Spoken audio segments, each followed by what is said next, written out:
What up, though? Episode 126 of the iHeartMikoPodcast. That was After Dark featuring Static Major, Drake, Scorpion. Sure God. Another amazing song. I keep hearing everybody saying this album is trash, and I just can't buy it. I haven't really listened to it that much, but I know you love Drake, and I know you love this album because you're always talking about it. Well, thanks. Anyways, yeah, Drake's album is fire. I think it's good. I don't really care too much for the rapping part. I don't really.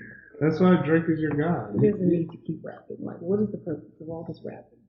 Well, I believe it's you want to keep the people that do like his rap. You want to keep that money coming in too. That's just for niggas. Who cares about you guys? You don't even buy albums. You got a point. Niggas don't buy albums. Why do you care about them, Drake? Why? Fuck them. Make music for us. Us women, we love you. We're never going to forsake you. I'm sure Kiki loves you. I'm sure Kiki loves that nigga Brent. I'm positive. You might, yeah. She definitely loves him. Knock it off. She loves him. Forget these niggas, Drake, and make music for us. We love you, and you could do no wrong with us. Dudes don't really like you that much anyway. Jackass. That's what I'm saying. Like, why do you even care to impress people that don't care about you anymore? Fuck them. Put your fucking outfit on, Drake. Anyways, a lot happened last week. We'll just discuss all of the last week's shenanigans and things that went on. Our weeks last week. What did we do last week? We went to the Drew League Gala. Yeah, Saturday. We did. Yeah, we did. Had you out there with the Drew League folk. What was your impression of it?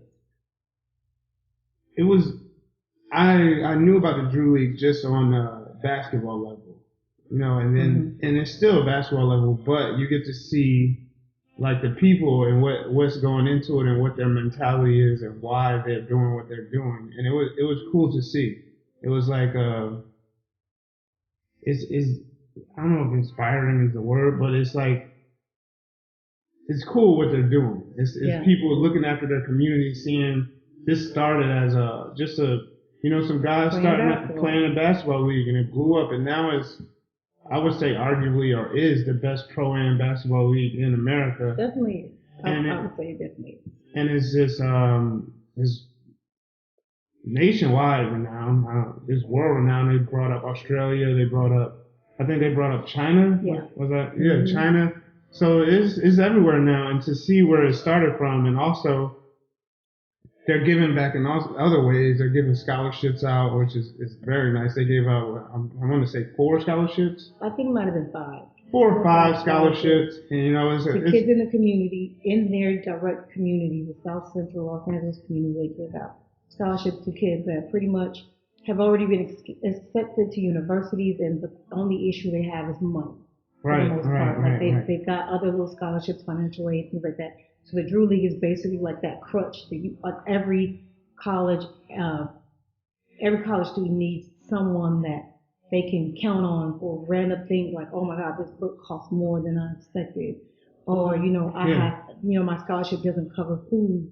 I got a dorm and I got books covered, but I have no food. So they give $1,000, $2,000 here and there to these kids the whole year for a couple of years. And anything that comes up, any miscellaneous financial things that come up, and your family just doesn't have it. Right. A lot of kids' families in South Central just don't have it. But you have a kid who's trying to make it, who's trying to be something, who has goals and dreams, and you want to just be there to help them the best way that you can. Right. I can speak on just using a story in my example. I didn't have Drew League scholarships, and I played Division II, which didn't give full. For me, my division gave full athletic scholarships. They gave a good portion, but there was plenty times where I ate ramen noodles for weeks at a time, canned noodles, canned tuna. That's so real. So if you and the books cost, and any college student, anybody that went to college will tell you them books will hit you over the top of the head. So like you said, any money will help you a great deal, and somebody that can throw you some money where you can eat and get your books without being stressed and working crazy hours or something is it's a blessing. Yeah, that was my first time going to the Drew League Gala, but I donated to the Drew League Foundation quite a few times, and usually it's just a few $100s here and there. For example, they have like courtside seats that you can buy whenever like the NBA players are playing. Yeah. They put out chairs, and all of that money, the proceeds goes to the Drew League Foundation, which helps these kids. So anytime I'm in town, whether I sit in those seats or not, I always try to buy them and give, something. That's why you were sitting where you were sitting? Yeah. Okay, yeah. I didn't know. Yeah, you can buy those seats, and so that's a way that you can give back, even if you don't want to, if you don't have more money. And I'm gonna just say this, and I don't really care who gets mad, but we donated $5,000 to the Drew League Foundation, and to see their reaction to that, like I felt like I low key felt like, damn, like people aren't giving to them. For us to be able to do that, and it's such a big deal, and there's all these NBA players that came up in that system. Yeah, you brought that up. Playing. And I hate to do that to people, but I just feel like a lot of these guys who've been playing in the Drew League since they were really young and now are in the NBA, this program should be through the roof. They should be able to do way more, I feel like. And I don't know if it's just not, marketed properly or, what it is, but the players that play in this league that are from this hood, that grew up here, that have been playing Drew since they were in high school and all stuff, like, come on. Yeah, I feel you. Branching off of what you just said, which was the coolest thing about the Drew League, just seeing people that you've known for a long time and talking about, like, you pretty much, in a way, grew up there. Yes. So it was kind of cool. Like, a lot of people, came up and were talking about, yeah, Miko, telling stories about you, just being yourself. Like, Miko, yeah. I know you were the same Miko back coming up in the Drew League. They were talking about your game. I believe you got game, and they confirmed it. But it was cool just hearing stories, and like just seeing, I didn't see Miko as a little kid, but I've heard a lot of stories about it. And it was really cool. Yeah, I just feel like we should do more for our own people.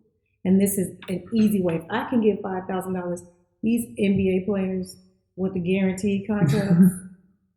I mean, you can't say they're not. Well, I know what the totals that the Drew League is getting. Oh, okay. I know that. Okay. And I feel like that they can't be. They can't be. These are regular people giving money. And there's nothing wrong with that because everything adds up. But I just feel like these NBA players should just, like, what's up? Yeah. Look out for your own people. These kids that are mopping your sweat, those sweat kids around the court, those are the kids, those are the product. Everybody ain't going to the league. Right. But somehow the Drew League is keeping these kids off the streets. That's really what it's about. Yeah. And telling them the right things, and they're able to see people doing the right things with their life. To change your mindset, because I told you this before, a lot of kids, they don't see anything good or right around them growing up. Yeah. So they think this is normal. They think this is how you're supposed to be. You're supposed to be in a gang. You're supposed to rob people. You're supposed to sell drugs. My whole family does all this. This is how we survive. But everybody doesn't have to do that. Some of you have to go out and try to be better than that. Right. And that's what I feel like the Drew League is trying to do. No, I agree. Yeah. I agree. It's given the fact, just hearing the stories, how they'll have, pretty much workouts, just kids coming in doing drills. Yeah. That'll give somebody, something to do. Like, instead of going out being a little fuckhead around the community. Yeah, just that alone, you getting, people that have been living basketball their whole life, teaching these kids just stuff. Mm-hmm. That's cool. And I believe it's helped a lot of players. Obviously LA is a huge city, and just off default, it's going to produce a ton of basketball talent. Mm-hmm. But I feel like having something like that will help, bring people along, drill along with their schools and, AAU stuff. But before you get to all that, if you're drilling with people that have seen all types of talent for years, it helps you a great deal. Yes. So shout out to the Drew League, not just the basketball side, but the business side. That's what I learned. I already knew the basketball was dope, but I saw a whole different side, and I appreciate the Drew League even more after that experience. Yeah, that was fun. We got to turn up a little bit. I got you on the dance floor. Yeah, I did get out there. You wasn't ready for my dip, though. No, I wasn't ready for the dip. I didn't expect it at all. You know what I mean? But I'm always accepting the dip. So whenever you feel like dropping it on me, I'm cool. Oh my God, he's so full of shit. Anyways, next week you tried to low key surprise me with the ESPY.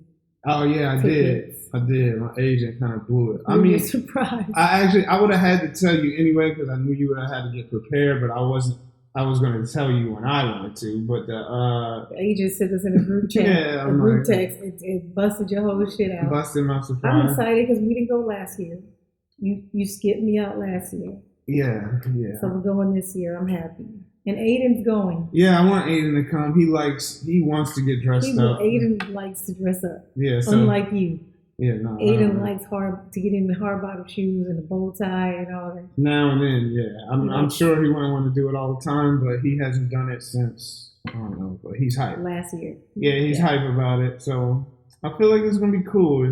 Take some cool pictures. You finally accepted that you're going to have to take me to the ESPYs so long as we can get tickets.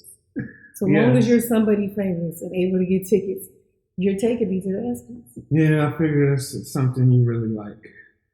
It's the only award show I've ever asked you to take me to. Yeah, I mean, I'm and it's taking, about sports. It's about sports. I just have a hard time sitting still for that long. That's the only thing. You know what I mean? I'm sure I'll be entertained for a stretch. Whatever. But Danica Patrick is going to be hosting. I don't know. I mean, I'm not going to pass judgment. I'm not going to pass judgment off rip, but I just don't know. It doesn't appear to be cool. I never really saw her personality in anything. I don't watch NASCAR.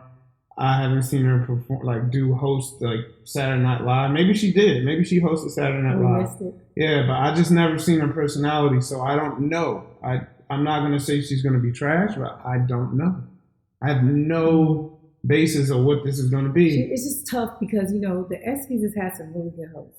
Yeah. The last one we went to was Drake. And the thing, Drake, yes. Drake was good. Drake killed it. And the thing is, it's like you have to be funny, but disrespectful too. Like, I want to see, because, she's been the topic of a while, the disrespect of the ESPYs over the years. Like the shadiness, like the jokes and the... I feel like...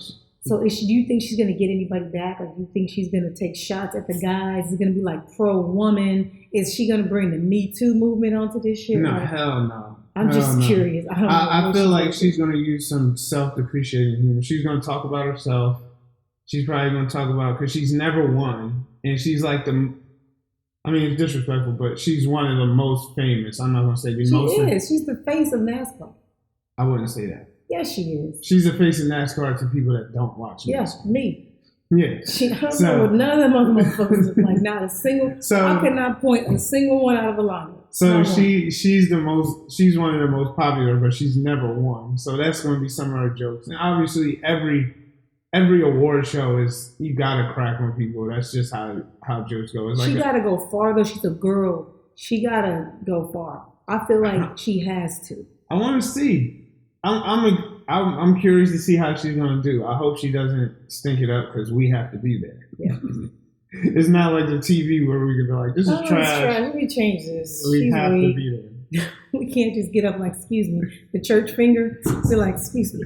Yeah, I'm gonna just go. Yeah, I hope she's good. That's what I'm gonna say. That's all I'm gonna say. Me too. Because I want it to be entertaining and fun, and Aiden's gonna be there, so he's gonna be annoyed. Like, how long is this? After he done put his suit on and took some pictures, Aiden's gonna be done with the ESPYs. You just gotta bring his phone. I'm gonna bring his phone, so I'm like, Aiden, just play games. Shut up. You have fun. Okay, cool. The day after the ESPYs is my birthday. Something I never really care about, but I'm sure you got something planned for me. So every year I have to surprise you because you don't want a birthday party. You don't want to celebrate. You ask your teams to not even announce your birthday on social media. You're the only who does that, Brent? Don't care. Why do you hit the team and say, "Hey, do not tweet or Instagram or Snap that it's my birthday. Because I don't really feel like it. I really didn't feel like it when I'm not on social media as much, so now I don't really go out the way. But when I was on social media, it would be my birthday. I'm getting all these happy birthday texts from people. Tweets and stuff, and Instagram. I'm like, bro, I don't care, bro. Don't hit me with this. And I'm just trying to live a regular day. And everybody, happy birthday. You feel obligated to say thank you? Yeah, I don't care, bro. I don't even know you. I don't care.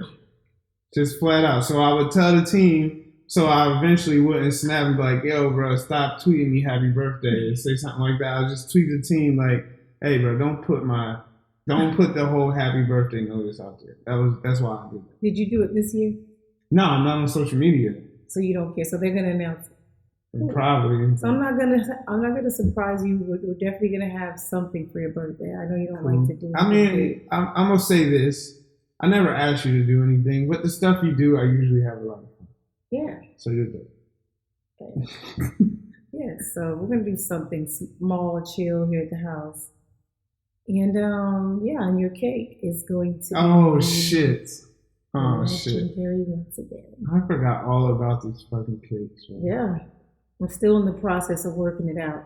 What it's gonna look like. Mia, shout out Carrie. What is her Instagram? Matter of fact, I want to shout her out because I'm gonna get Carrie's information to you guys. But she's here in Orange County, California, but she's can service Los Angeles or whatever. But she does an amazing job with these cakes, and she texted me last week, and she was like, "Hey, so this year, is it going to still be dirty themed?" Yes. Here, it's not going to change. Like, year after year, it's been the same thing. She's like, "Oh, okay." And I was like, "All right, let's go." And then I told her, I'm like, I can't tell you the rest because give away what it's going to look like. So, but anyways. You know what the shittiest part of this all is? What? That I don't even get to eat any of the cake. Yeah, because it's really not about you because you have so many issues. Like we can't really get. Can I get a cupcake? You got cupcake? What are you talking about? How disrespectful of you! I did? Yes. Okay. She makes you cupcakes that you can eat. Okay, respect. You forgot? I must have forgot. Yeah. We always give you a dozen cupcakes, and the cake is for the rest of us. All right, then I'm cool. Can't believe I think about you. Blasphemy. Anyway, so you're going to be 35. Yeah. That's old. Dinosaur. For football. Dinosaur. How do you feel? Great. Great? Yes. I saw on Twitter that Richard Sherman got together the elitals of the cornerbacks. And I believe it was Aqib Talib, Xavier Rhodes, Malcolm Butler, Peters, and then there's some young new guy who was just drafted last year or something. I don't know. They get together. Lattimore? Huh? Lattimore? Ramsey? Not Ramsey, no. Probably Lattimore. He was drafted last year and he got a lot of love. Well, anyways, yeah, I'm going to find it for you. But anyways, they get together and do like corner drills, like they do all these drills and stuff together, work out together, get receivers out there to kind of play against them a little bit. And then they have a session where they have film session where they study each other's film and talk about how to do all the stuff. Would you ever be interested in doing something like that? No. Why? I like working out by myself. I feel like I do the best stuff by myself, and it seems to be working. I don't really need to work out with a whole bunch of people or put something like, it's not really my thing. Well, it's also so that they can brainstorm and help each other. Like, you're not interested in helping any of them? Just cover the guy in front of you. Them? Cover the guy in front of you. Chase this dude around. Football is not complicated. Yeah, but sometimes when you have young guys like you do, there's things experienced. You can't teach that. Yeah, that's why it's called experience. You have to experience it. Yeah, but guys that have experienced, for example, perfect example, me playing ball. Mm-hmm. I could see a girl who was older than I was, who had already played overseas, giving me experience and educating me on some of the things that I'm going to experience. Like, why wouldn't you see that as a positive? Okay, maybe that's all right. Now I sit and think about it. use a different, view on it. I'm just looking on how I learn things. I learn things by doing them. And you know that everybody doesn't learn like that. I know, respect. So I'm saying, okay, I get it. And I have no problem with people on my team. I always try to help. I always, tell things. But they're not on your team, you don't give a fuck about them? It's about the position. The cornerback, you don't give a fuck. I really don't. I'm trying. I really don't. I really don't. If they're not on my team, I really don't. Moving on. Okay. Just take a break, don't give a fuck. Anyways, I thought that was cool. And that's probably because I'm a basketball player. Like, you have to get together with people, work out. It's kind of good to get, have shooting drills with people that shoot better than you because they force you to compete and get better. And, it's just kind of fun to never. I feel like with football, it's not the same. But that's what I'm saying. That's how I'm thinking about it. Like, more like basketball. Maybe it's different with football, and I just don't know. Like, basketball is different than football. Way different. Way, way different. Especially corner. I think people hype it up more. It's just you being athletic, bro. It's chasing a dude around and making a play when you got a chance. It's not like shooting. I got to keep my elbow in. I got to make sure I'm coming out of breaks, you could tell people when to plant. Everything. That's just reaction and athleticism. That's just. You tell them that. Yeah, but it's nothing I'm going to tell you. It's nothing I can tell you to make you break better. It's nothing. Not break better, but recognize when to break better. Recognize a double move. Recognize a slant. Recognize a dig. Like, there's things like that you could say, like, when they do this, a lot of times this receiver likes to do, like they were talking about Antonio Brown. You said the same things about Antonio Brown that I read in this article. You were saying how he holds a lot. Yeah, he pushes a lot. But they were teaching the younger guys that, like, listen, when you play Antonio Brown, he holds your jersey, he pushes, and he puts his hands out late so you don't get a chance to knock the ball out. Like, those are things that can be taught that you don't know when you're young. You never played against him, so maybe you don't know that. See? No. He's like, fuck it. No, I don't. Listen. I really just don't. Okay, Brent. Whatever. Just play, bro. World Cup. We moving on. We're fucking moving on. Let's move on to something you love. World Cup. The team you chose won. Right. Well, the second team I chose won, to be honest. But the team I chose after my team with all the niggas on it. Yes. And what did you think of the game? The final? Yes. It went how I thought. It went exactly how I thought. Croatia, you can argue, played a better game. They controlled the ball more. They had more shots. They did better passing. They did everything better except put the ball in the back of the net.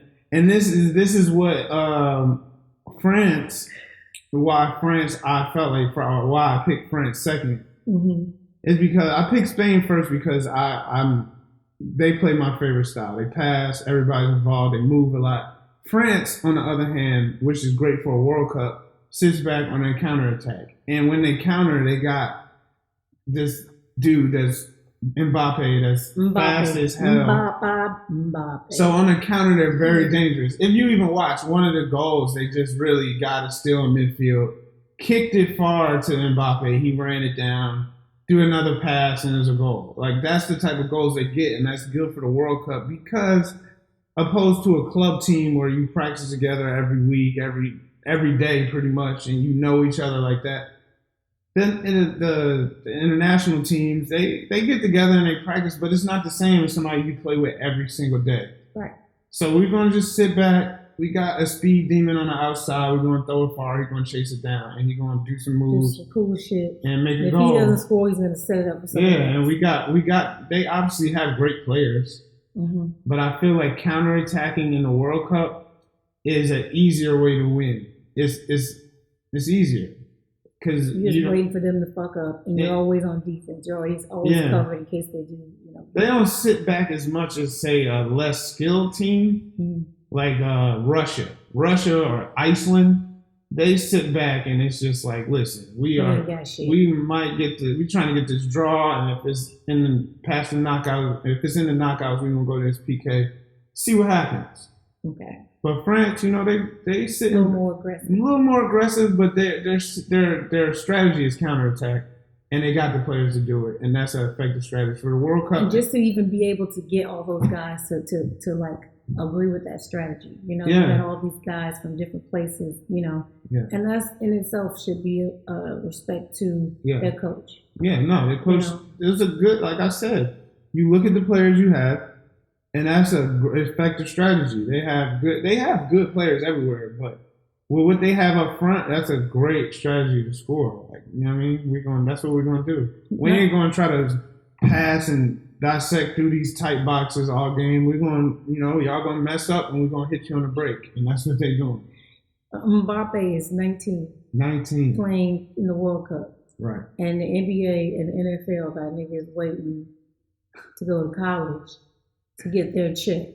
Well, we talk about this all the time, but that's all a money grab. Like, the reason a sport like baseball, you could come early, they can draft you whenever, is because people don't really watch college baseball. People pay attention, but it ain't bringing in money like. I just feel like it has a lot more to do with the fact that those two sports are black sports. I don't think it's because of the color. I think it's because of the black sports is a lot of people are watching them black sports.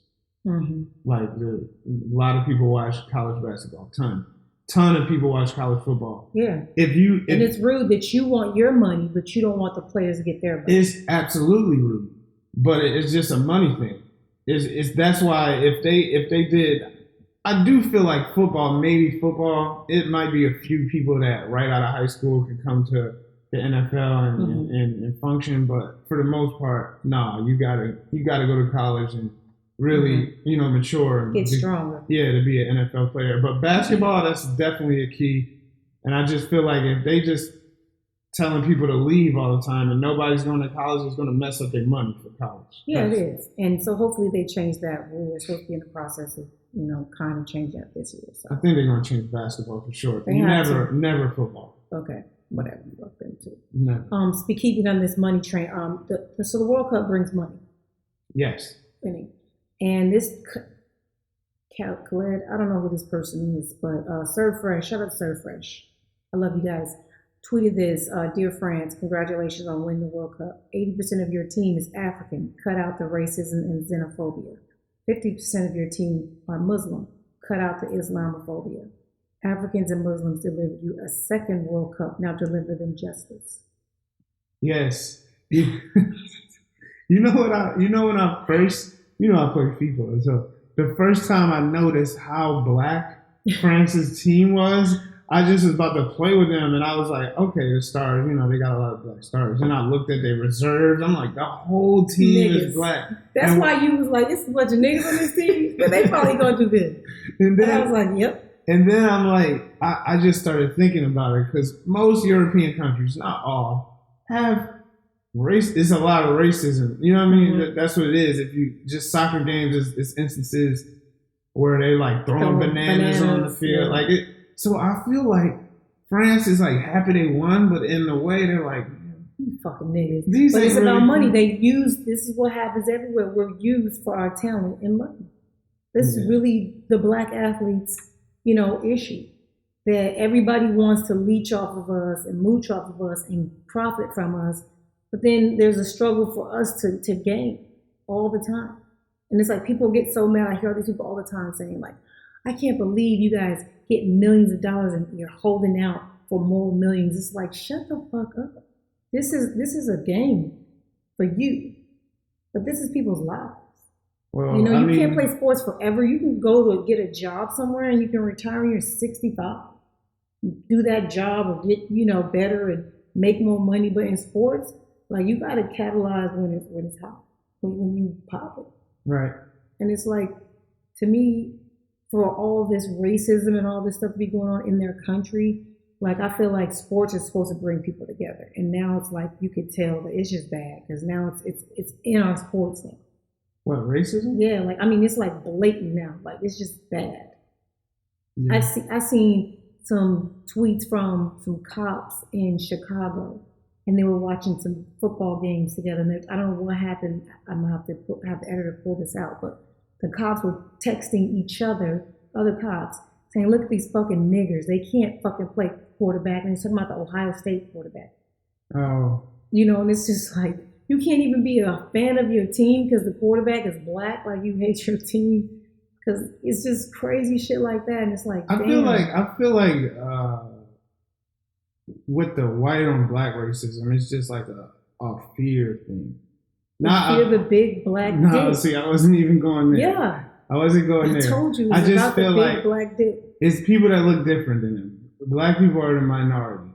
You know what I mean? They don't want to, like, lose control of the country, I guess. I don't know. That's kind of what I'm thinking. It's like a fear, so we got to keep, talking shit so about just call them even in that'll fix it. Even in like you use those cops. Those cops fear, like they like, all right, the black people can play all the other positions, but this position is esteemed. The quarterback position, maybe they like, we're not giving up that position.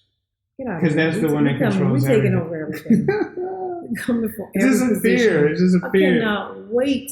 They don't want to give up the. I can't wait for the day. We were talking about Croatia. First of all, shout out to Croatia for losing, but getting there. And they have 4 million people in their country. We talked about how Croatia is the same size as Los Angeles.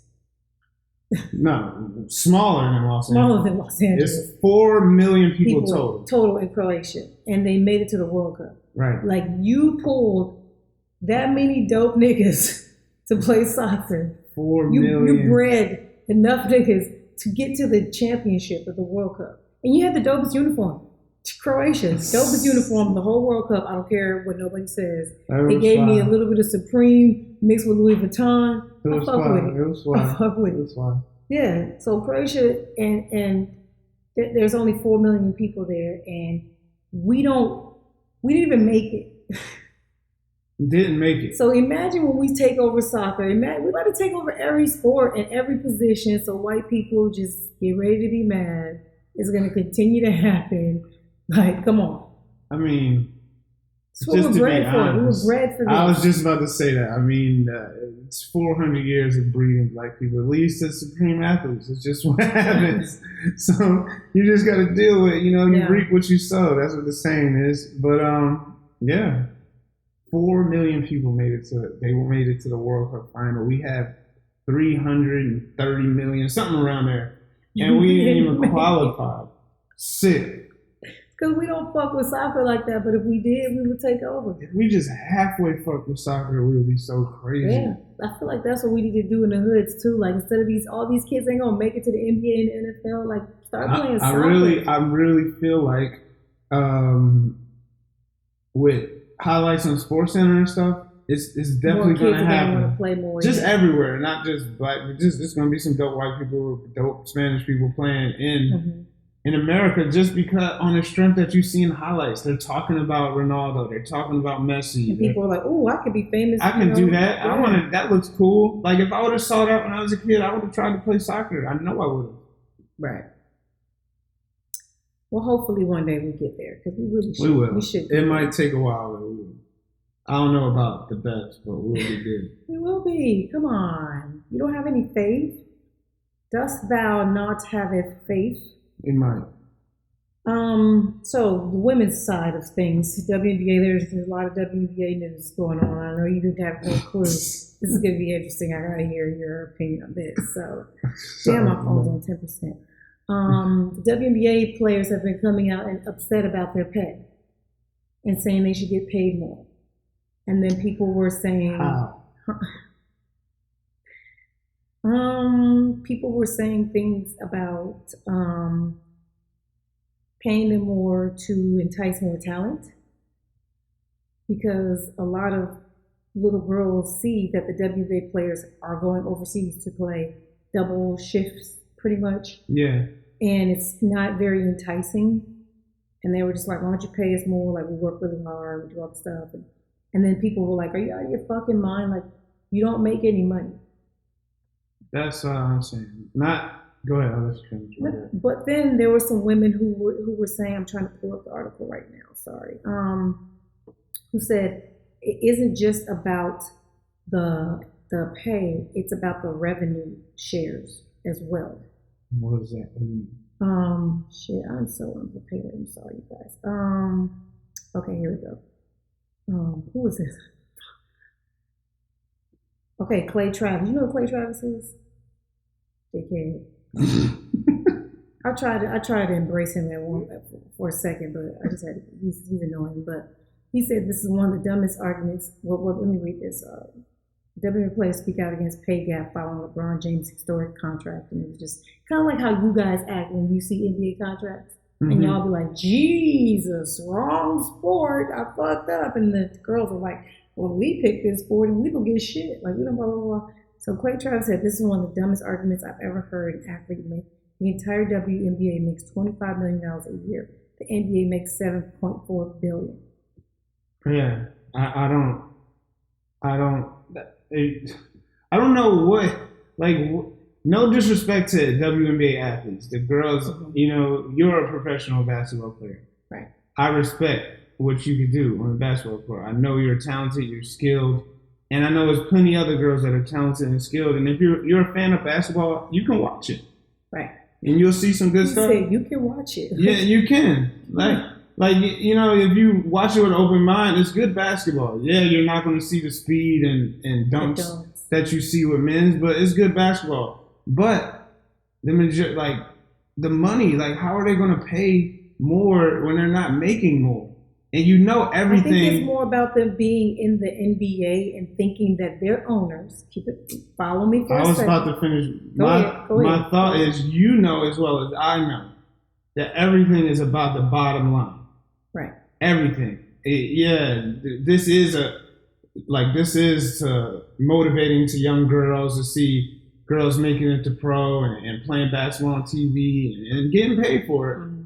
But really, why these owners are buying these teams is they feel like they can make some money off of this. That's the purpose. Like, don't get it fucked up. We do not care about this is not women's sports. This is not a charity case. Oh, you know what? We really love that. You know, we have women being empowered and playing sports. This is not the cause. They don't give a fuck about, and that's what I feel like the WNBA players need to understand. Like, you know, I'm all for WNBA, I'm pro women's sports and all that stuff. But the reason that I even went overseas was because of money. You want to make more money? Because I made more fucking money over there, and then I would sit on the bench too. That's not good. Yeah. You know, I just made more money and made more sense to me because it's really about the dollar. And I think that a lot of the women think. The NBA lies, you know, so they do this whole thing where they have these commercials where they have these little girls come to these little camps, and it's like we're really trying to empower women.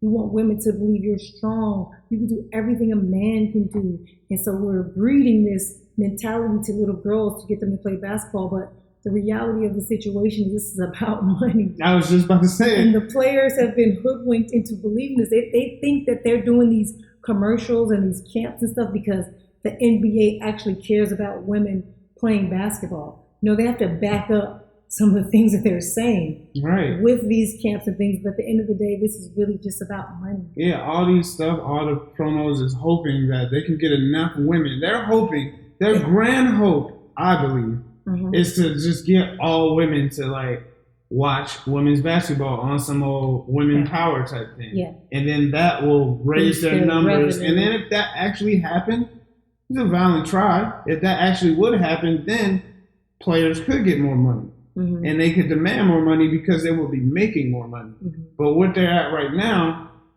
And I feel like if you look at the way the NBA owners, just any billionaire thinks, the WNBA is like a loss for them. Right. And they're okay taking this L because they could not just end the league.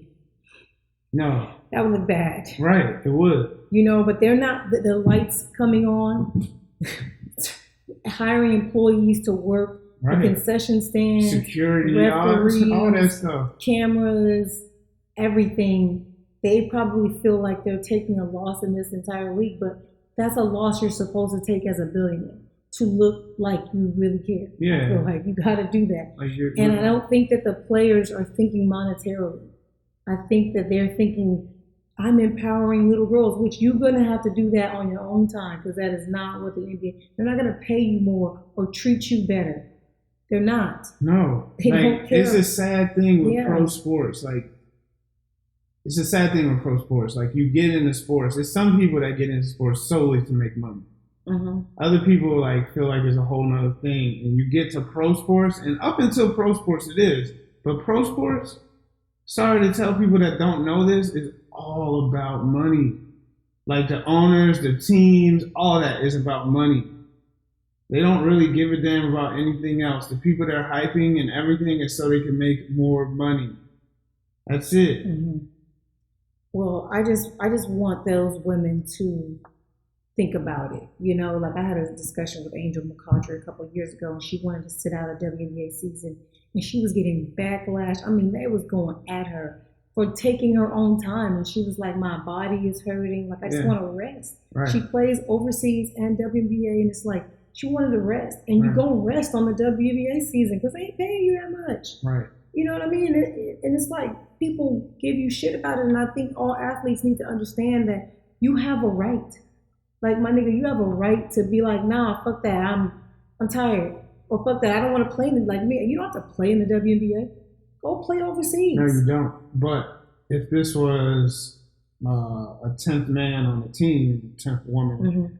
But this is Angel McCautry. She's one of the best players in the WNBA. That's a selling point for the WNBA. Yeah. If they lose a star, it's that might lose some viewers. So it all goes back to... Yeah, but you know what? That's another thing that's not about her. It's not about her well-being. So why do you give a fuck about people that don't give a fuck about you? No, she's absolutely right. I'm just saying where they're coming from. Yeah. That side of the story is we can't lose Angel McCautry because Angel McCautry is a star. That's also part of the reason people are watching. Mm-hmm. Which team is she on? Atlanta? Yeah. Nobody's going to watch the Atlanta games because Angel McCautry's not playing anymore. That's more of a loss. Right. Do you think the WNBA will ever grow to where the stands are full? No. And, I think that takes our country just doesn't respect women's sports in general. That's what I'm saying. That's what I'm saying. When I played ball overseas, shit, our gym was packed. That's why when I'll be talking, when you first started talking to me about your experience as a pro player overseas, and you telling me the gym was full, they was passionate, they was throwing stuff at y'all. I'm what over girls sports? Nobody cares over here. That's so cool. It's because people like sports. It's not about. That's what I'm saying. You know what I mean? It's really just, it truly is their escape. And it doesn't matter who it is. It's sport. It's their people. It's their country. They really, European sports fans, they're very, very passionate. It's not fake. You know what I mean? They're passionate about their teams. You know what? You know what might bring that, and there's something you told me too that I didn't know. You told me that overseas is not all the prices are kind of the same. There's a flat rate. You could pay $15 and first come first serve. A lot of the seats. So it's not really a court side. There are some games I'm sure that's true, but when I played, it wasn't like that. And go ahead. So you got to think a lot of people at NBA, I think you're a great fan. You're a fan that's passionate. You're at the game, bam, hype, feeling every emotion, expressing every emotion. Having a good time. It's a lot of fans at games that are just there, especially lower level, mm-hmm. are just there to be seen. Yeah.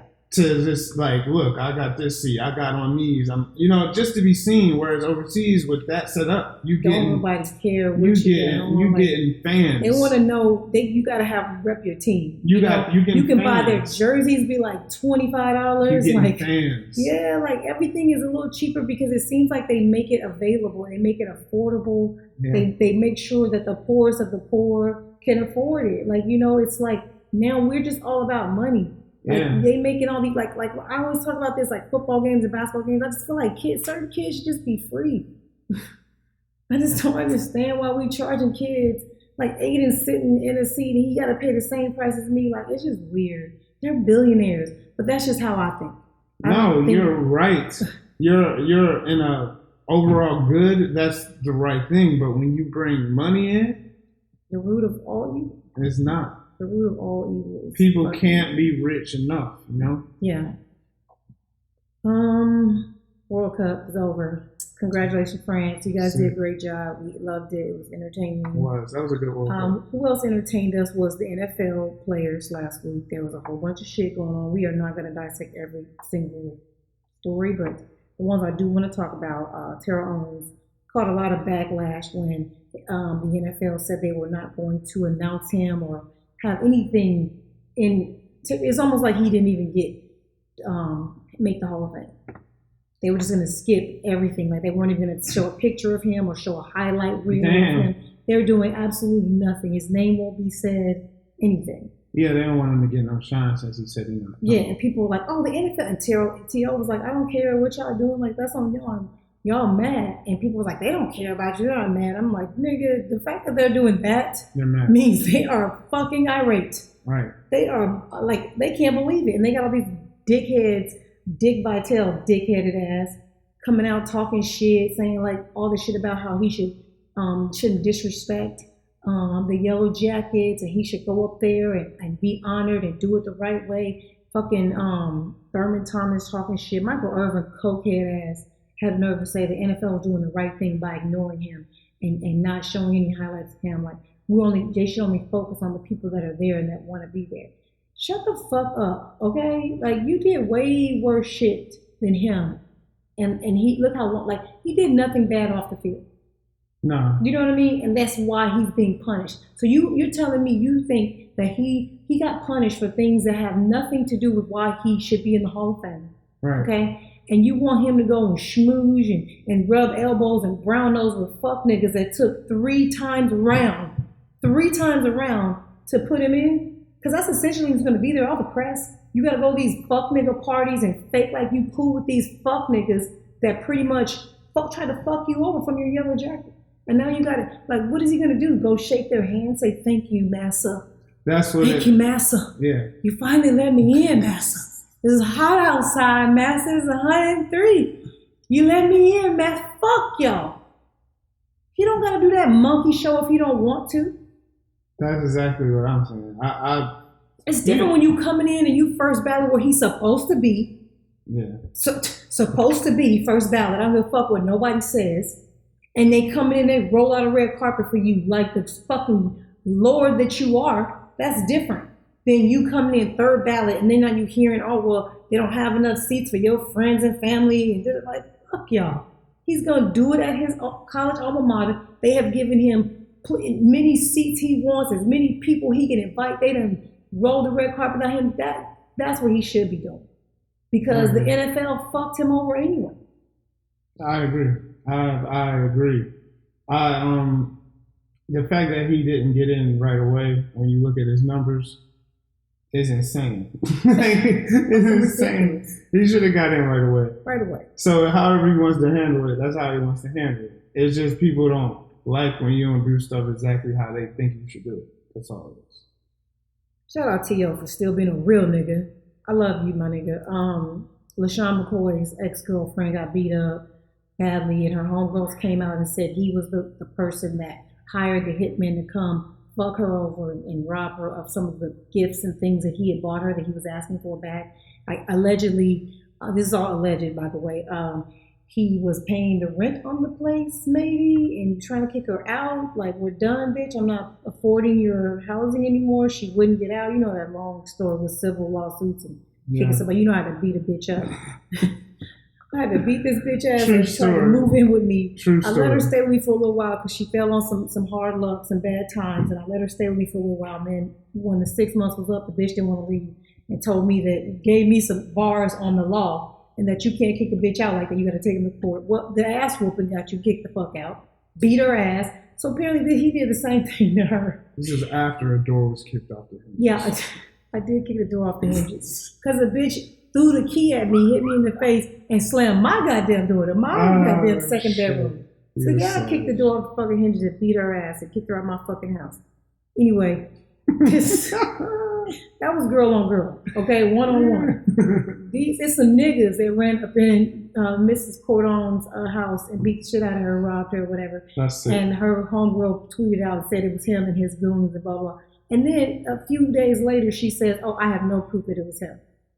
Now that's what she's saying. I don't know if it was him. It might not have been him. Either threats or paid off. I don't know. That's what it seems like. I don't know. She put out way too much information. She was talking about him beating his kids. She was talking about beating his dog. This nigga takes steroids. Like, it was just a lot of shit that came out with that tweet, dog. You can't renege now. You can't hide in the bushes like Homer Simpson. You know what I mean? Yeah. Where Homer back up and hide. Nah, my nigga. That's a lot. That's a quick one. That's a complete turn. A 180, really quick. Crazy. So, whatever. Shady, I don't know what's going on, my nigga, but let me leave him alone. Yeah, let me not go there. Kellen Winslow, apparently he did some fuck shit. Well, let me find my notes. Kellen Winslow, yeah. What this has said. I said, what this has said. Sorry, you guys.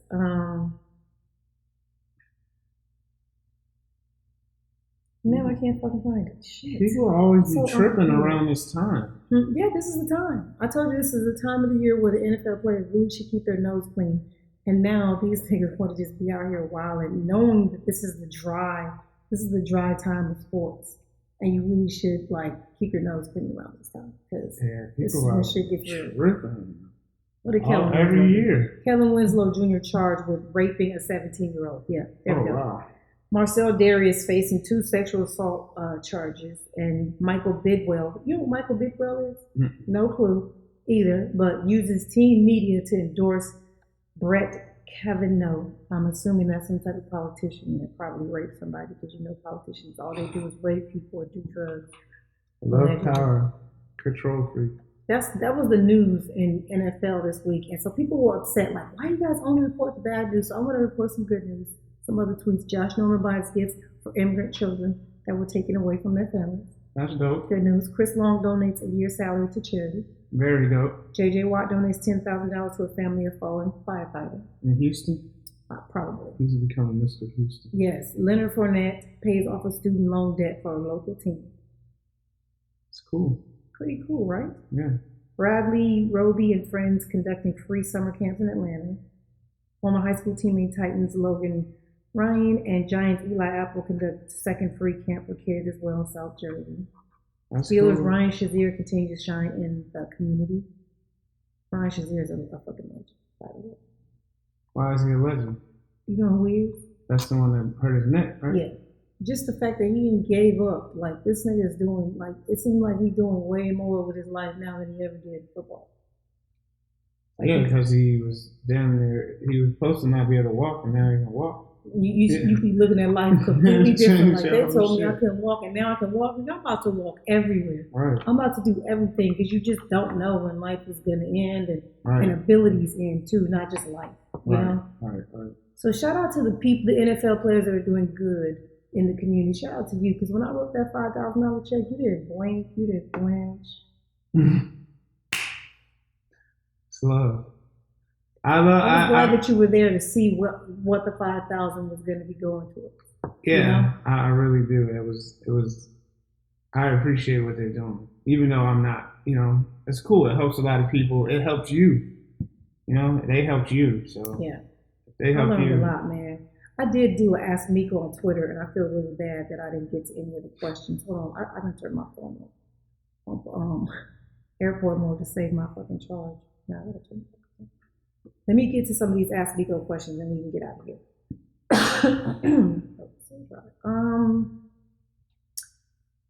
Somebody asked about the Jameis situation. We already talked about that. If you don't listen to my podcast, don't be in the Ask Miko. Fuck me. I'll be tired of y'all questions. That shit I already answered last week. Fuck out of here. They want to know my taco place in LA. That's King Taco. Mm-hmm. King Taco. Have you been to King Taco? No, I haven't. You tripping. I need to, since this is my last 2 weeks of eating meat. Yeah, you tripping. I'm going vegan, full-fledged vegan, starting August 1st, everybody. So it's my last summer of eating meat. I'm not with her. He's not with me. Brent is not with me, but it's not saying it's a bad thing, but it's just I be hungry, bro. That's pretty much it. I don't crave it anymore. I'm almost not craving it. T.O. Duck in the Hall of Fame. I already talked about that.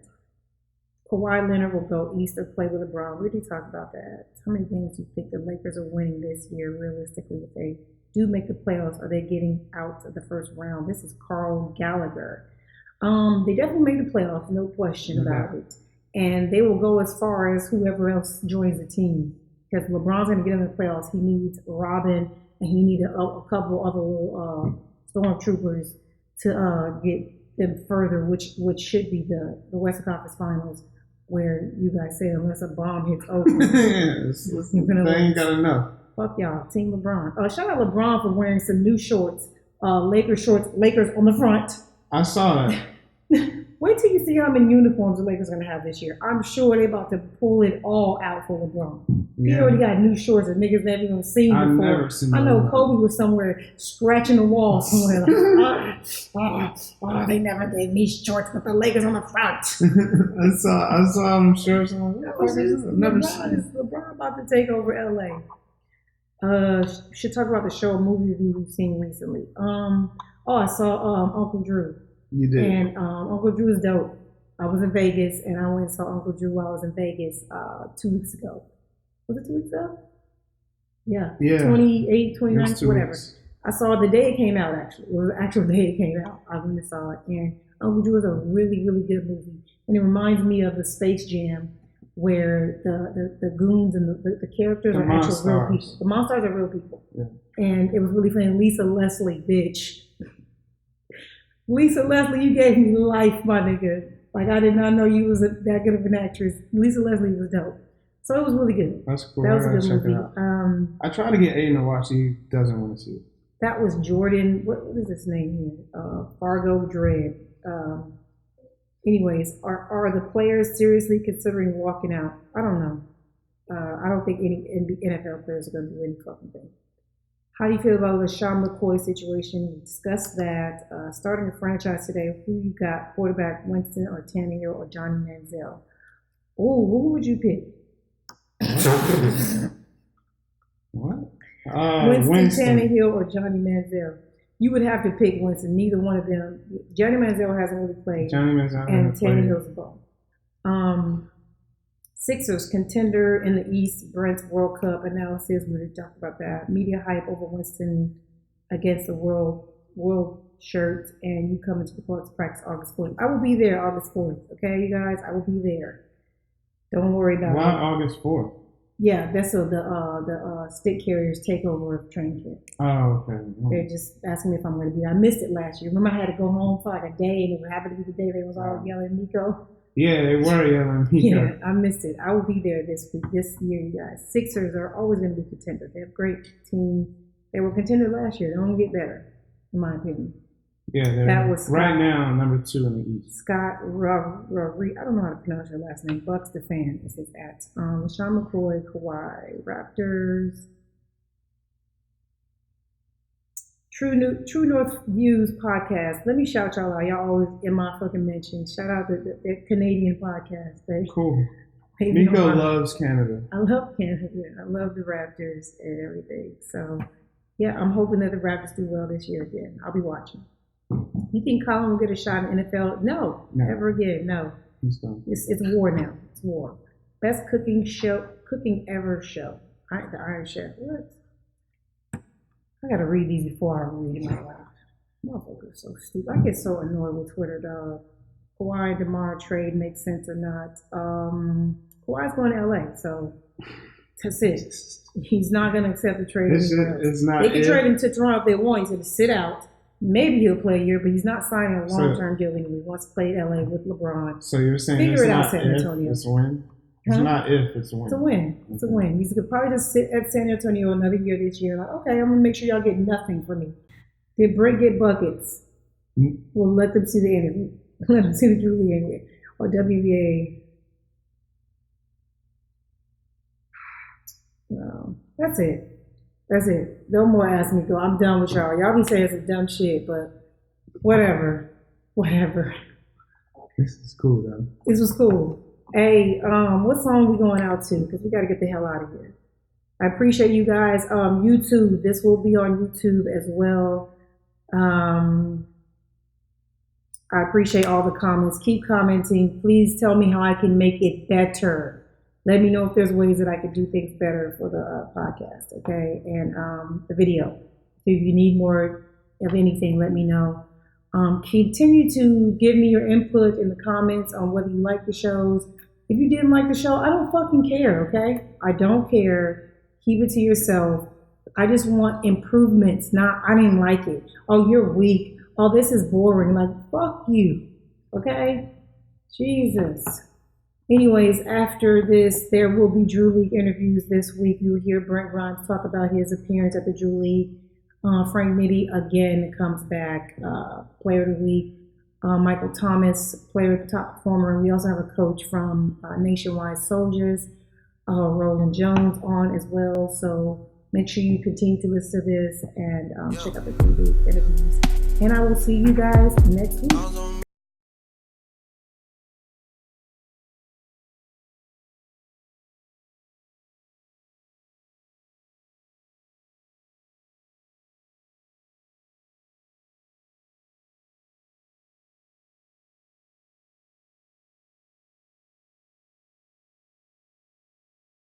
So it's Friday, and I've never been to the Drew League on Friday this summer yet. You were the first Friday game that I've come to see.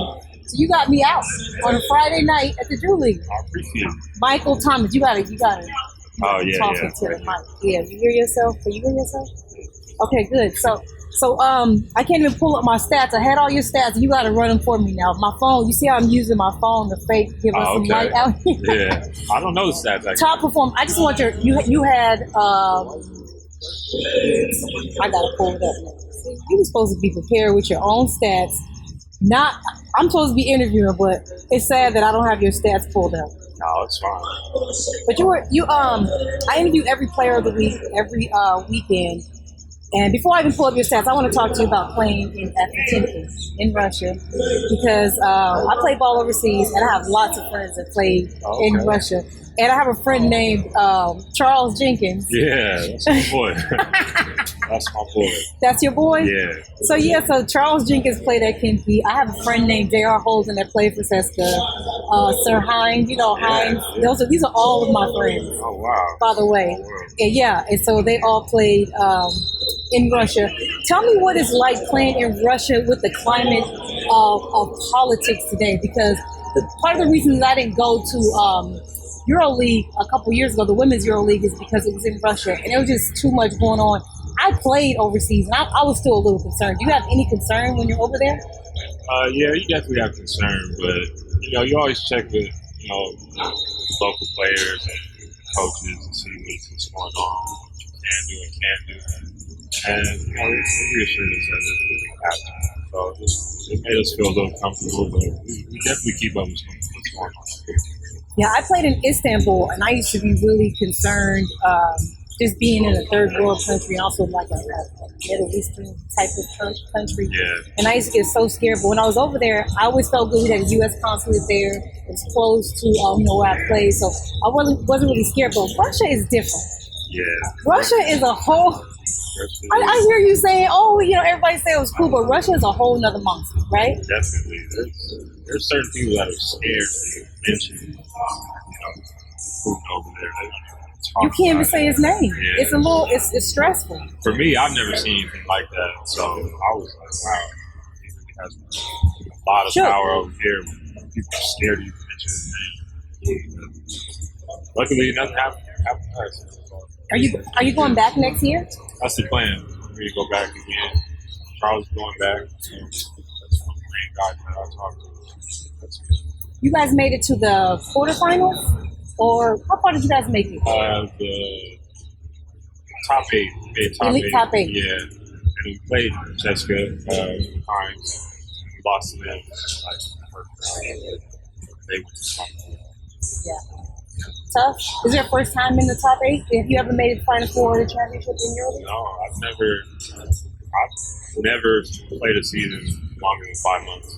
My signal's trash. I'm gonna pull up. You never played more than 5 months? Why? I went to Korea out of college 5 months.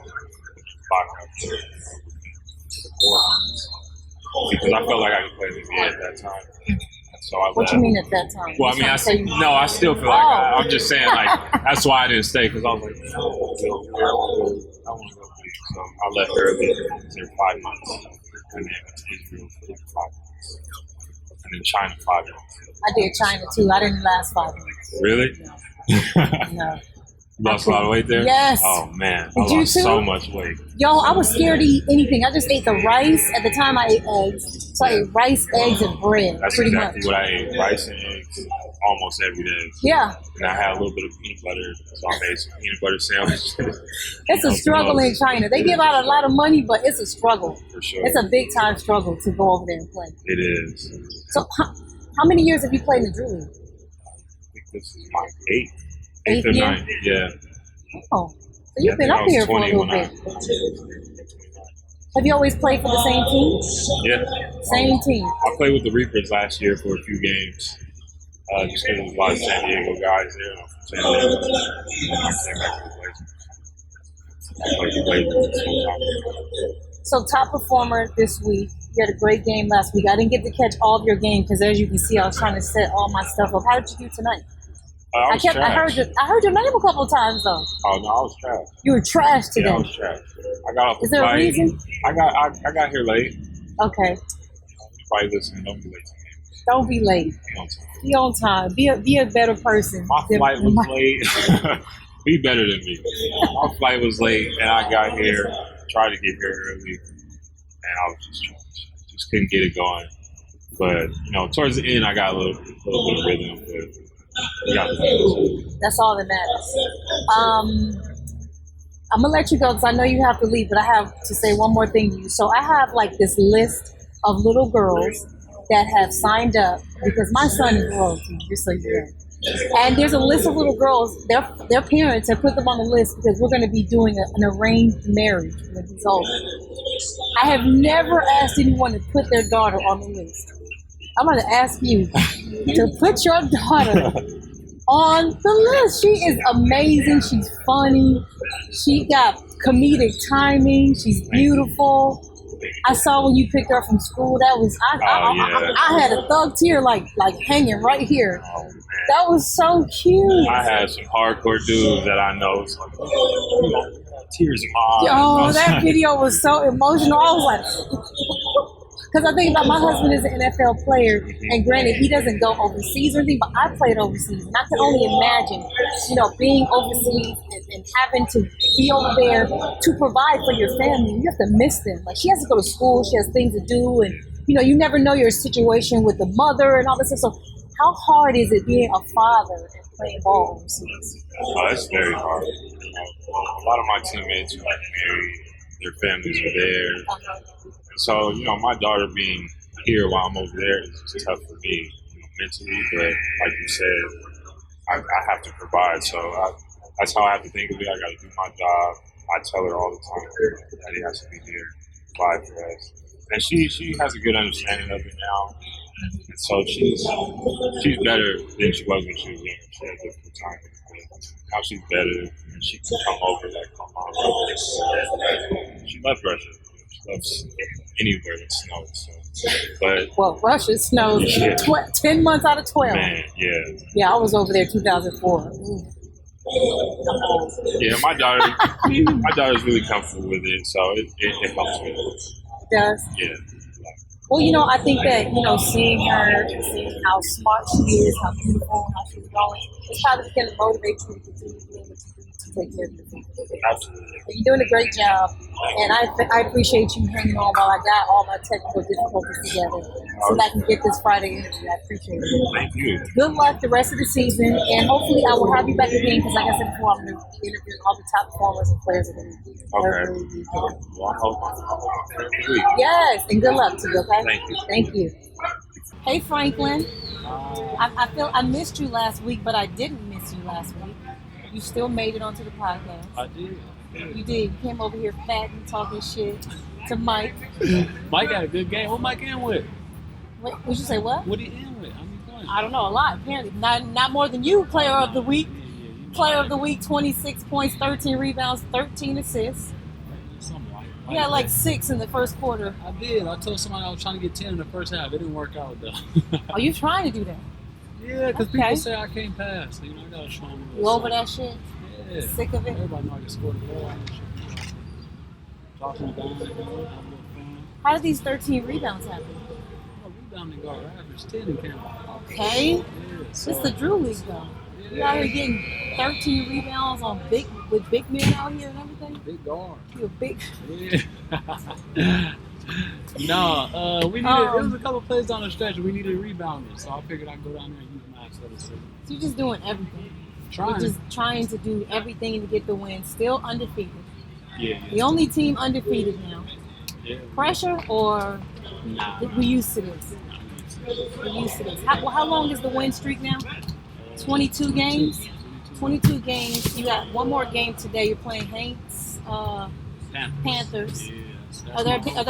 Oh, is there anything personal? Any rivalry going on? Any shit talking I need to know about? Nah, we good. Unless somebody on that team want to get to talking, once they get the popping off, I turn superstars. Superstar. I saw you superstar on Yahoo Sports, Bleacher Report. You popping? Are you popping? Nah. Is you popping? I'm just getting some appreciation. Are you popping? You're so modest. You popping. I saw you all over the place. In the last 7 days, you've been popping. Yeah, what happened? I got the ESPN reporter in there right now. He did an interview yesterday. Popping. See what I'm saying? That was lit though, because I didn't expect that. The ESPN was like, super cool. It's like, yeah, I'll come to you. Were you nervous? No, I don't know. I'm nervous before every game because I don't know how I'm going to perform, but in the sense of being nervous of playing the game, nah. Once I'm on the court and I'm sweating. Once it's just the ball's in the air, it's just let's go play ball. Good. After that, it's just like, oh, I'm jittery, man. I got a lot to live up to. And once I get to sweating, it's not worried about nothing. Okay, so tough decision this weekend to be here today. We got this other tournament. Tell us about this other tournament you could be at, but you at the Drew. The TBT, man, they got a bunch of good guys. I ain't even gonna lie to you. I wanted to play with them. They hit me up. If you would do it, we'll have you. I should be there today, but I feel like they can handle the first game. Tomorrow I'll be there. Got confidence in your team. Exactly. So I mean, they just gotta have confidence, and I'm trying to do something here as well as do something there. Like I know it's for 2-0. I know this ain't for nothing, but in the grand scheme of things, like if they can't handle the first game, we shouldn't be there. We shouldn't be there. I feel you. What was I getting ready to say? As far as you not going to that game and coming to this game. Me personally, I feel like the game tomorrow might be a big one though. You gonna miss it? The game tomorrow is crazy. Yeah. A bunch of homies from the area who play hard, and I know that got game, and they've been waiting to play me. I don't think I'm gonna be here. I try to get a switch. Chanel. I saw you on social media pissed nobody was switching with you. You know why, right? Yeah, I know. Niggas is tired of you. They don't want you to be undefeated. They tired of you fatting and being every week you're either a top performer or player of the week. Yeah, they don't like that. But that goes along with the hate. That's why I say I love it all. Like, dang, y'all could have switched with me. Y'all could have, beat me the right way. And those prime times, the games are in prime time. Yeah, you don't want the good times. Like that's how I know is they want us to lose. But it's all right, my guys. If I don't end up coming, my guys don't hold it down. I got faith in my guys will get through. There's a lot of guys on our team that don't get to shine as much because I'm taking all the shots or that's so nice of you. I would never ever say anything like that when I was playing. Ever. I would be like, damn. Yeah. But I feel you though, like you do have players on your team that don't get enough shine and you find out who that next man up is sometimes when people like you aren't there, like the star player of the team. So who do you think is going to step up for you? I got a lot of faith in, we call him Bando Gangster Marcus Monroe. I got a lot of faith in him, man. Another good Bama, Real Tate. Them two can score the ball and they play hard. They're extremely athletic. I don't think you can realize how athletic they are. Extremely athletic guys. They play hard. So they kind of remind me of how I used to be when I was little. Well, I'm going to let you go. And I'll be here tomorrow to watch. Even if you don't come, I'm going to come watch. I need updates, man. My bad. Yeah, I'll text you. What time is your game at TBT? Same time as the exact same time? 2 and 2:30. It's right there. I couldn't make it if I wanted to. If it was 2 Franklins. it'll be a different story. It's Franklin. I'm about to start coming out to that. After I score, You should. You should tell the DJ to play. It's Franklin. You know what? That's it. Like, you can have it. That's your credit. I'm walking over there to him right after this. Tell him, hey, it's Franklin. Everybody gonna laugh too. Yes, that's. I need that. Every time I That's score. sick. Yeah, that would be dope though. Yeah. That would be fucking. You should get some T-shirts with the fucking turtle on it. Hey, it's I'm not walking around Franklin. no turtle T-shirt. That's No, my son because used to then be people upset. gonna say, no, everybody like the show. People gonna sound like a turtle. I can't look like a turtle. It's like no turtle. If it's on my shirt and his name is Franklin, they just go in their mind, they In gonna their put mind, it it's together. gonna put you It's as a gonna turtle form nigga. just like any other black dude, any dark skinned dude that's smooth skinned. I automatically look like him. Automatically. That's so All crazy. my friends say you look like him. These Why? are black friends too. Yeah, black and white friends. You know, my white friends don't really. They don't see a lot of black people, so when they do, like everybody look like me. Like that low key racist, motherfucker. Yeah, you know what I said this on social media one day. I said, white people can tell you 200 different breeds of dogs, but they always mix up black people looking exactly like somebody else. You are not lying. They love their animals. Yes, man. they can tell you every breed from the tail to the ears, Oh my the God. coat. But black people, yep, y'all all look alike. Man, I was doing an interview with the ESPN guy yesterday. I had a dude walk in my interview and get his dog some water. And it's like a little water fountain for the dog, so you put your foot on it. He was standing there 5 Just minutes. said, fuck it, I'm He, about to he get my didn't care shine. about he didn't care about my interview. He didn't care about who was standing there. All he was making sure his dog was okay. Hey, you gotta love it. It's like pets or family members. They are. They like little humans. I can't wait to get one. My daughter wanted a dog. I said, no way. I'd rather have another kid. I ain't taking nobody outside at midnight to go pee. You don't take them at midnight. You train them so they don't go after a certain And time. I'd rather train this little baby that's gonna grow up to an adult and I don't gotta bother with it no more.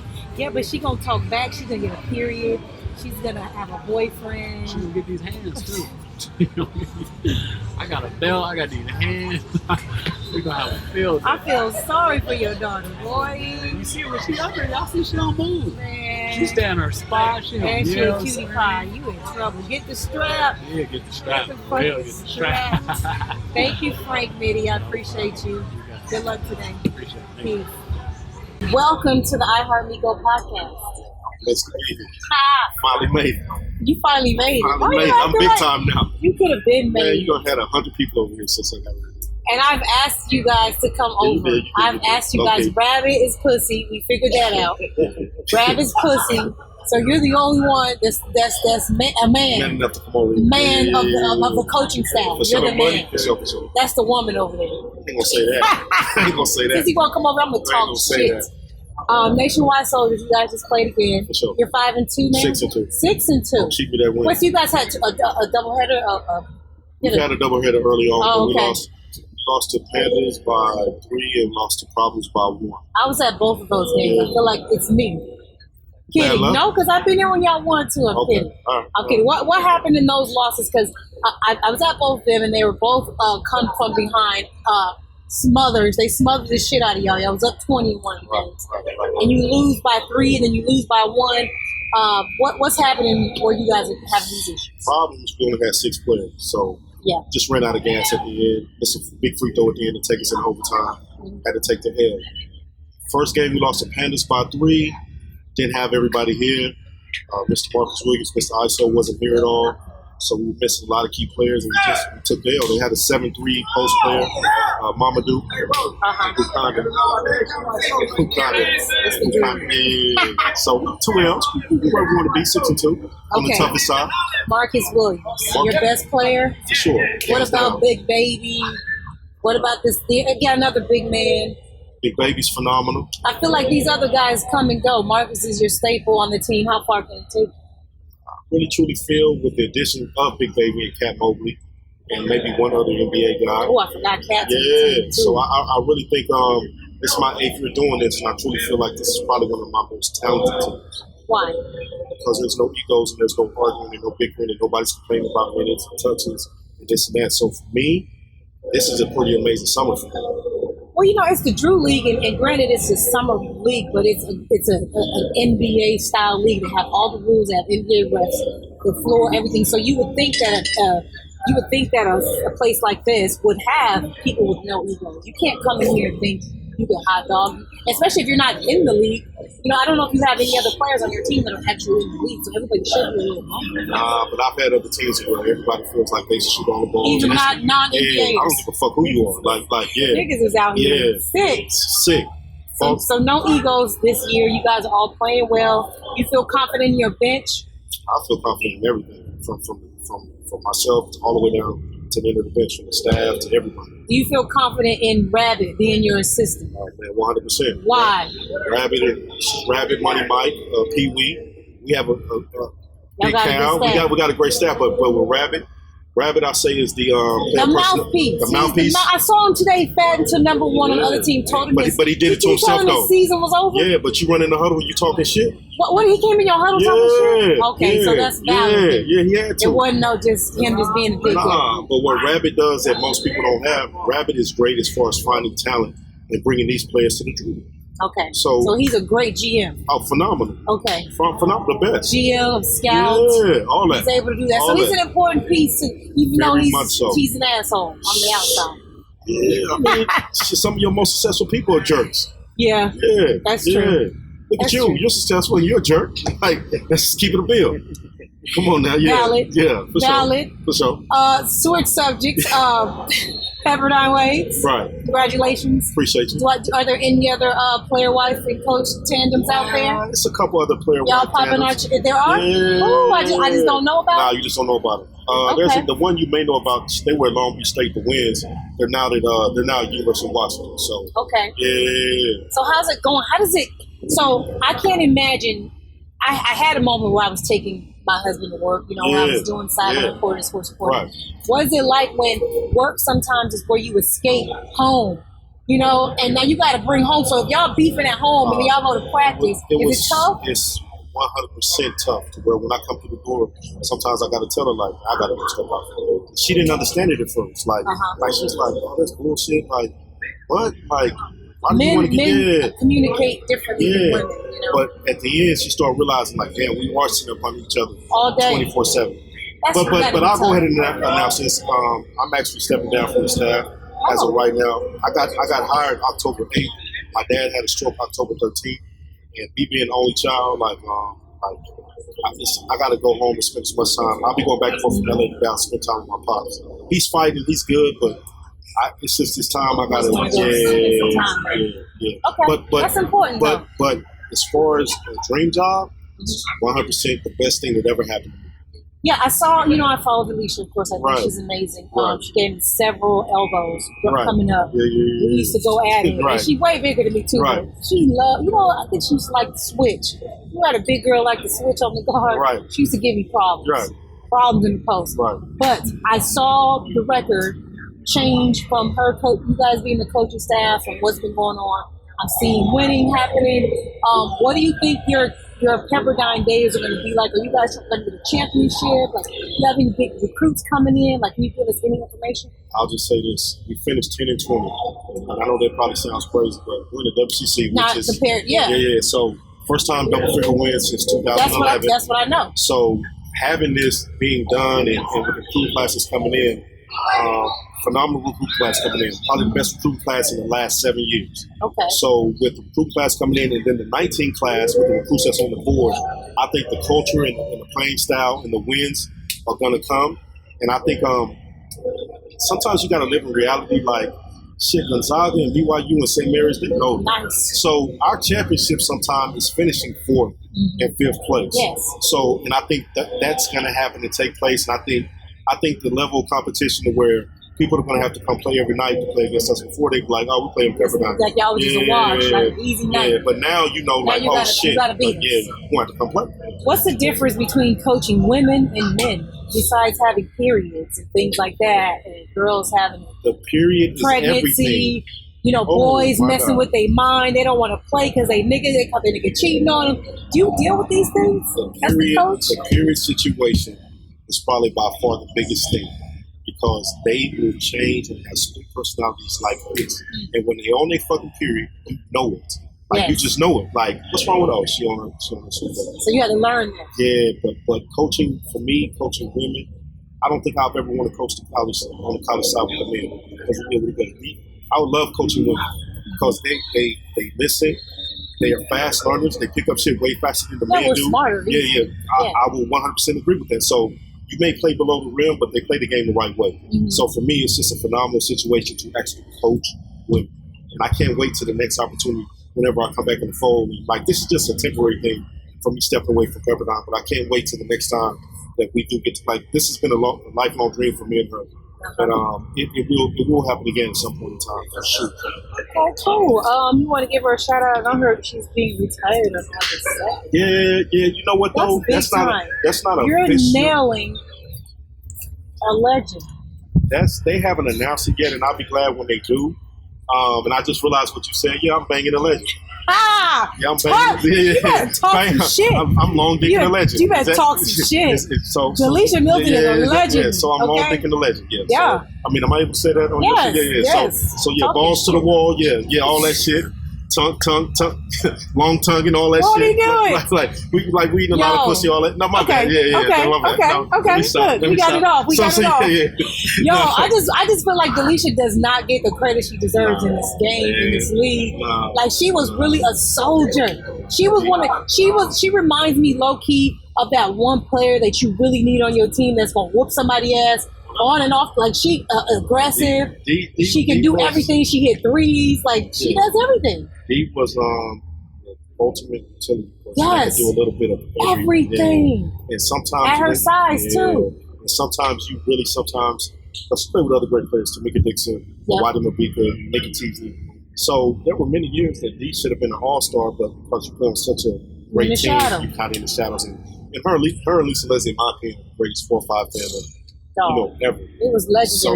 Yeah. So I appreciate you saying that. I played in the Say No Classic with them. WNBA just didn't work out for me, but I wish I would have been there. You're a baller. You are a baller. Not the words, you are. Wet ball. I see it on the IG. Yeah. Oh, you got Instagram? No. So you know I'm going through other channels to see you get your rocks off. Well, respect. Yeah. 100. Searching me? Yeah, I got to. I got to. Okay, cool. Well, I won't keep you. Congratulations on the win today. Appreciate you. Good luck in the rest of the season. You guys have a lot of great teams in front of you to get to the championship. I'm sure that's the goal. 100%. You're not doing this by just for the hell of it. Like, you're trying to do it to win it. Yeah, so good luck to you guys, and hopefully Rabbit will stop you, because we're going to start calling him Cat. Rabbit really don't like it. I'm going to call him Cat. Hey, Cat. Let's see if he responds. Rabbit is really afraid of.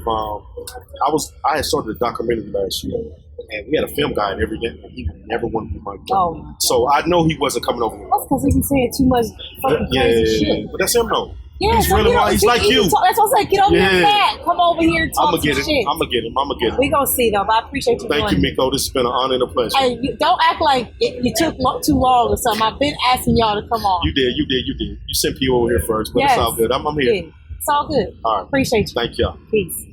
iHeartMikoPodcast. Brent Grimes, baby daddy. Hey. In the building at the Drew League. Yeah. Finally got back out here. You haven't played in the Drew League since, 2011, 2012? Something like that. You played with the same team, the Closers, when you played then. A little bit different situation at that time. I feel like back then it was at Washington Park. And you came out a little more aggressive. You were moving the ball. You got a bucket. Like, you was playing scored a couple times. And then today, you got a quick 2 minutes, and that was it. What happened? I got in, to be honest, I was a little, weirded out because I don't know anybody on the floor. I don't really know anybody's strengths, weaknesses. So I'm just out there trying to figure things out. And that's pretty much it. I was in for literally 2 minutes. I got a turnover, which sucked. Foul. A foul. Yeah. I didn't really feel the foul, but it was a foul, I guess. And then my time was up. Then I was on the game. I came over to you right before halftime, gave you a little pep talk. Right. What did I say to you? You really told me just to be more aggressive. You would thrive in a situation more like that because your mentality is just go get a bucket. Yeah. That's really what basketball's about. My mentality is feel the game, figure out, people what they do, how to fit in, how to make smart plays. and then I started playing. Then I know where I can fit in. So just throwing me in was a little weird, but that works great when you're on like a team where like you guys are going to be here the whole season. I know, you're absolutely right. I've been up here pouring your name around the whole league all summer, prostituting you, begging people to get you to play. Finally got somebody to get you to play, and the only reason that I didn't want you to take that great basketball mentality and IQ approach is you don't have that much time. I know, but I expected to play it's more. Not your team. I expected, to be honest, I expected to play more than 2 minutes. So 2 minutes, I mean, there ain't really much you could do with that. I wish I didn't have a turnover, but other than that, I mean, it is what it is. Did you have a good time, though? No. Well, you didn't have a good time sitting on the bench? No, not at all. Fuck that. To be honest, I never have a good time sitting on the bench. I mean, I get it, so I'm not, like, mad about it or nothing, but no, I didn't have a good time. What would you have done differently? When I got in, I would have attacked the rim or, you know, try to pull up or something. You know, that's the only thing I could have done different, but it just, I didn't really feel like I had I could have forced something. Yeah, that's what you were supposed to do. That's what I came over to the bitch. I said, listen, you need to force a shot. I said, there's none of these niggas that can stay in front of you. Yeah. None of them go out jump you. You got a nice jumper. I wanted you to just get out there and say, fuck it, and get some shots up. Literally, it was 2 minutes. Let me tell you how many shots I can get up for 2 minutes. Respect. Respect. You know your wife. I really do respect that. I really feel like you could thrive in a situation like that better than me. But I mean, it is what it is. It was an experience. I got out there. I mean, like I said, a little disappointed about the turnover. But other than that, I brought the ball up, you know, played D. It's cool. It's all right. So you're leaving next Saturday. Yeah. You play next Saturday. Would you come back and play again before your flight? Because you're on a red eye. So you could potentially play on Saturday. Would you play? Or do you want to just chill? I feel like you should talk to the coach and maybe see if you're going to get 2 minutes again and not waste your time. Yeah, I probably should. He might say, I didn't see you do nothing. I mean, that's fair enough. I mean, maybe we can get you some runs this week. That'd be cool just to run, just to play ball. I just want to play. Why is Aiden rubbing us, though? He loves us. Love us? Okay, well, hopefully you play next Saturday. If you don't, it's all good. But not the outcome that I wanted for Baby Daddy today. But I mean, what can you do? Put 2 minutes. At least he let you on the squad. I just want to see.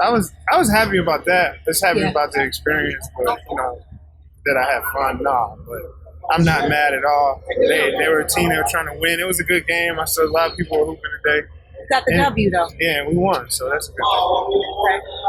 Well, it's all good. We're gonna go watch some games now and have some fun.